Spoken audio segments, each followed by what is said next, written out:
ఏమ్మా ఏంటి పొద్దునే తయారయ్యావు? గుడికి వెళ్తున్నావా? అవును నాన్నగారు, వెంకటేశ్వర స్వామి గుడికి వెళ్తున్నాను. చదువుకున్నవన్నీ పరీక్షలో రావాలని కోరుకోవడానికి వెళ్తున్నాను.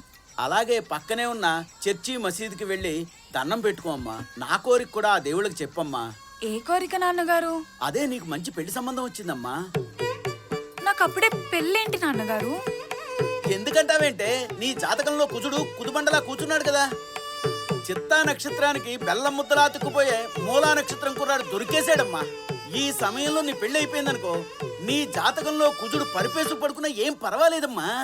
వెళ్ళు వెళ్ళు వెళ్ళు వెళ్ళు వెళ్ళు వెళ్ళు వెళ్ళు. శ్రీరామచంద్ర, అమ్మాయి మనసు నువ్వే.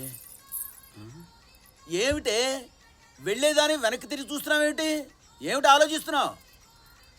చిత్తా నక్షత్రానికి మూల కంటే హస్త అయితే ఇంకా బాగా అతుక్కుంటుంది కదా అని.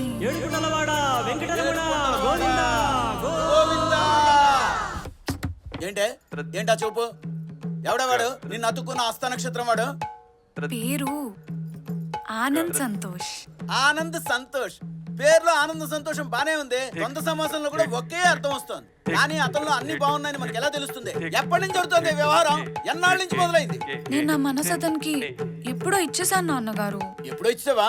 ఆహా, ఇచ్చేసిందిగా, వెళ్ళి తెచ్చేసుకో. వెళ్ళా వెళ్ళా. నాన్నగారు, ఏంటి? మీరు అతని గురించి తెలుసుకోకుండా ఇలా మాట్లాడడం తప్పు నాన్నగారు. లేటుగా పుట్టడం కాదు గాని గారాలతో చచ్చిపోతున్నాం. అంత దాని పోలికే. సరే పిలిపించు, నేను అతనితో మాట్లాడతాను. నాకు ఓకే అయితేనే మీ ఇద్దరికి పెళ్లి చేస్తాను. ఏమంటావు? సరే నాన్నగారు. వెళ్ళు వెళ్ళు వెళ్ళు వెళ్ళు. గుడికే వెళ్ళవేవు.